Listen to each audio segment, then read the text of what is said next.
The release of Fallout 3 in 2008 was a defining moment for the franchise. It was the first time Fallout was moving away from being a top-down isometric RPG and into a fully explorable 3D open world. And post-apocalyptic Washington DC didn't disappoint.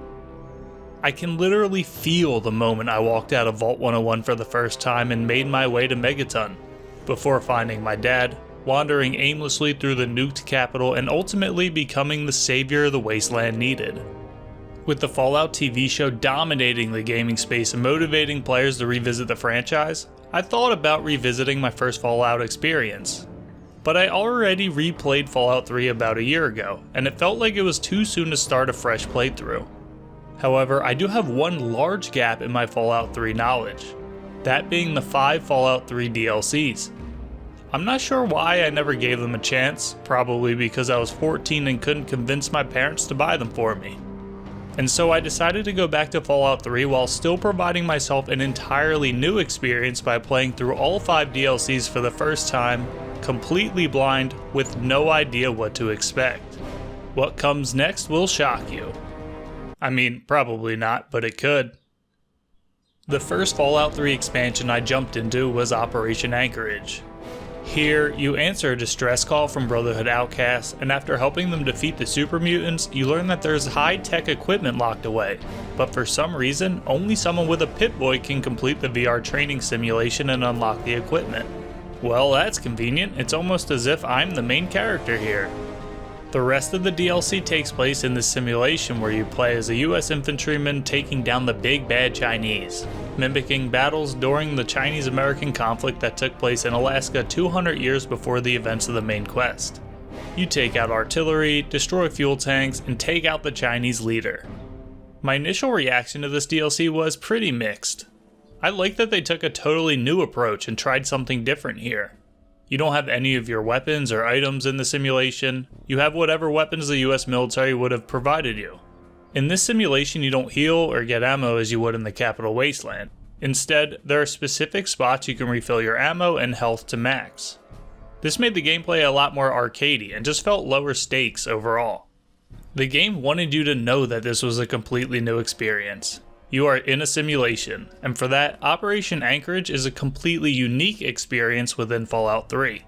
The problem is that the experience isn't a great one.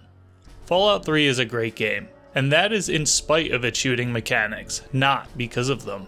Shooting in Fallout feels bad, and Bethesda knows that. That's why you have VATS in the first place, to slow down and gamify the otherwise frustrating experience of trying to accurately line up shots on enemies.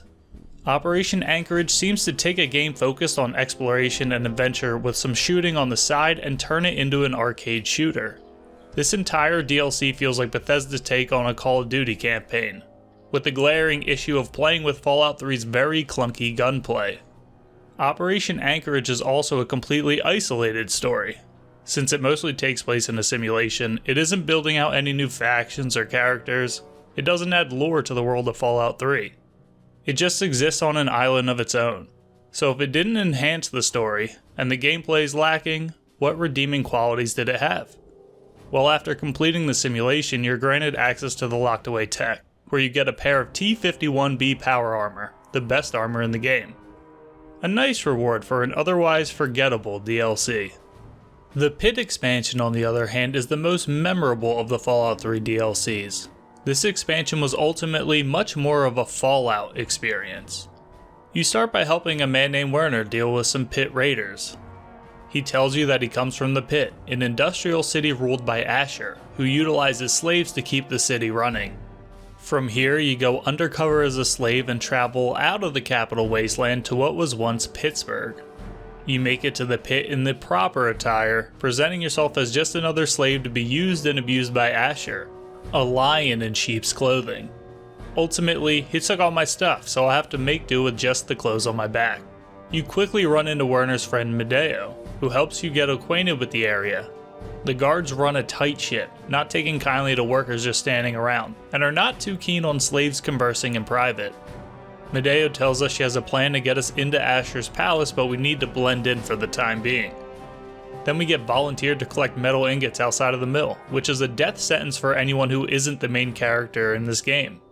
Why is it so dangerous? Are there super mutants? Well, apparently the pit doesn't have any super mutants, but they do have trogs, a new enemy type that humans turn into from the contamination in the area. On our way out to collect the ingots, we pick up a cool new weapon made by one of the slaves and mow down those trogs. This thing looks like something straight from the Saw movies and really makes you feel like you're barely scraping by, making weapons out of old engine parts. We then learn more about Medeo's plan. We're going to join the arena to fight as a gladiator. And once we win, we earn our freedom as well as a trip to Asher's castle where we can steal the cure for the contamination for the slaves. These fights were ripped straight out of the Oblivion arena, and I'm not mad about it. None of them were particularly interesting, but I like the idea of fighting other slaves in a tournament style format fighting for the promise of freedom. It was very fitting, and I always loved being the champion of the people. Now that we earned our freedom, we get all our stuff back and get to meet Asher. And here's where the twist comes in. Asher's wife Sandra introduces us to the cure. We find out that their daughter is the cure. She was born with a natural immunity to any form of mutation and is the key to stopping the Pitt's trog problem. Do we steal their daughter and give her to the slaves for a cure? Or do we leave the cure with the rulers of the slaves? Another moral quandary the game tries to give us. But ultimately, I sacrificed one child to free a ton of slaves. It's just like the train moral dilemma. Probably. I mean, I don't condone abducting children and murdering their parents, but just this one time? Okay. And then we release all the trogs on Uptown where all the slave owners live. Medea said she'll take care of the kid and everyone lived happily ever after. And just like that, we're back to the capital Wasteland. Overall, this was my favorite Fallout 3 expansion. I love the setting, being undercover as a slave where I more or less start from scratch since I lost all my items in the beginning. And I loved working to save the slaves of the pit by overthrowing their leaders. Of course there were a few casualties and a kidnapped baby, but all is fair in love and war. It's somewhat poetic to follow up arguably the best Fallout 3 DLC with the most disappointing. Broken Seal was by far my most anticipated of the 5 when I decided to play through all the DLCs. I always hated that you can't continue playing after finishing the main quest. You have to load a prior save to continue exploring the Wasteland, with the last mission sitting in your Pip-Boy as if I'm just dicking around for all of eternity instead of finishing Project Purity. Broken Steel picks up immediately after the final mission and has you waking up in the Citadel. From here you fight for the Brotherhood to try and get rid of the Enclave. The biggest issue with Broken Steel for me is the Enclave troopers you fight throughout the entire expansion. These guys are absolute bullet sponges. They're basically much less handsome clones of myself, and they just make every fight tedious and unfun. Not to mention the Brotherhood just constantly sends me out by myself to fight this very important war. Literally no support after the first mission. I also found a lot of the areas you fight in dark and hard to spot enemies, which added to my frustrations. I was surprised at how little fun I had while finally getting a resolution to the main story. You spend all your time pushing back Enclave forces until you find the Air Force base they're using and take it out with an orbital strike. I didn't have a hunter lockpick, so I struggled for 20 minutes trying to find the alternate route to the top. And it ends with a show of fireworks and the Enclave is pretty much run out of the DC. At the very least, I got a new weapon with the Tesla coil I stole from the Enclave.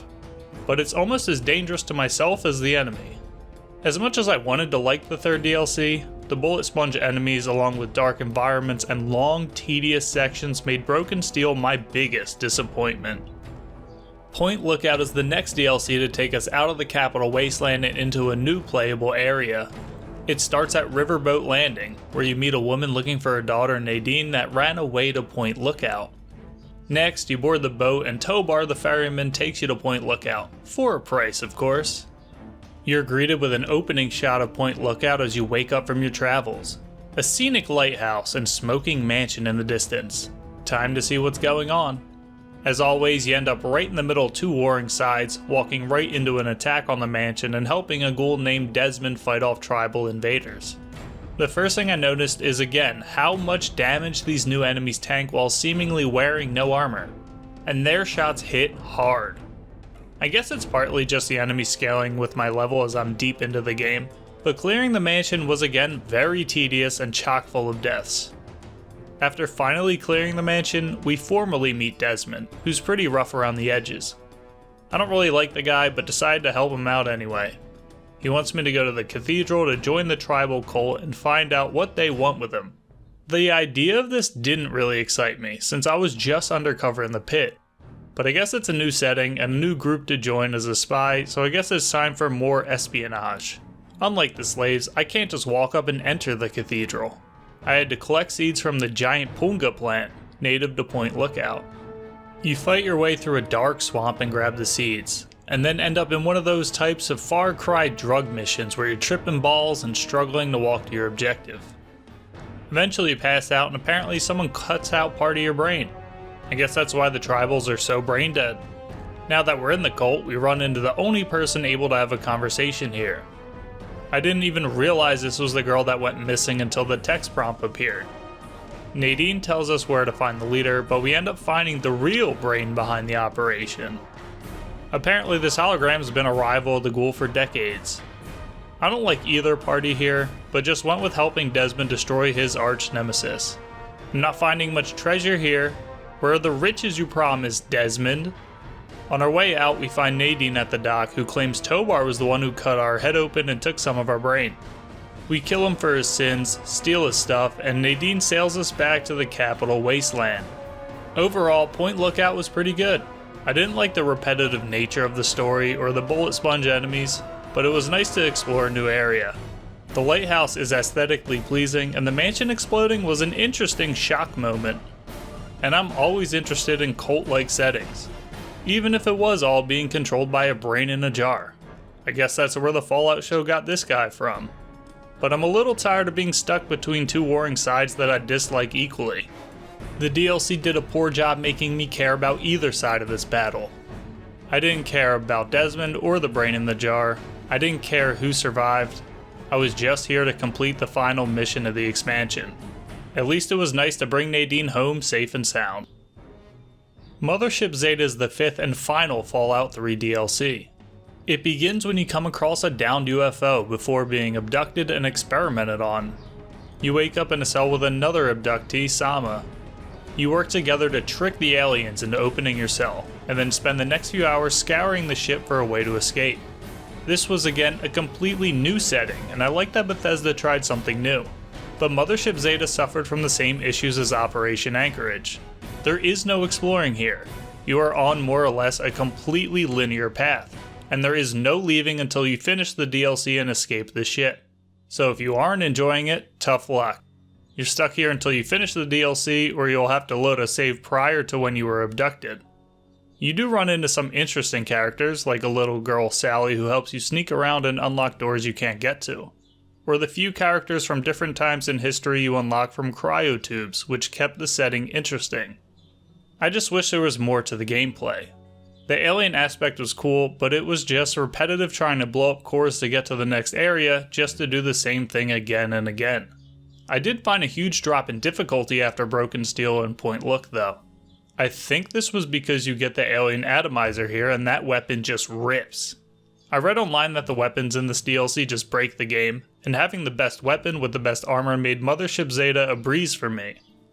I kinda like being an overpowered god though after my last two experiences. You also get a few cool visuals like looking down at Earth or when you destroy the alien ship. This wasn't top tier Fallout DLC, but I enjoyed it for what it was and was rewarded with some kick-ass gear. Overall, I'm glad I had the chance to experience these 5 expansions for the first time. With the Fallout show giving the entire world Fallout fever, without offering a new Fallout game to coincide with Season 1, it was nice having a new Fallout experience for myself instead of replaying the games I've beaten multiple times. I still have New Vegas and Fallout 4 DLC to play for the first time, so let me know if that's something you want to see. And if you're looking for more Fallout content, check out the video on your screen now where I played and beat the original Fallout for the first time.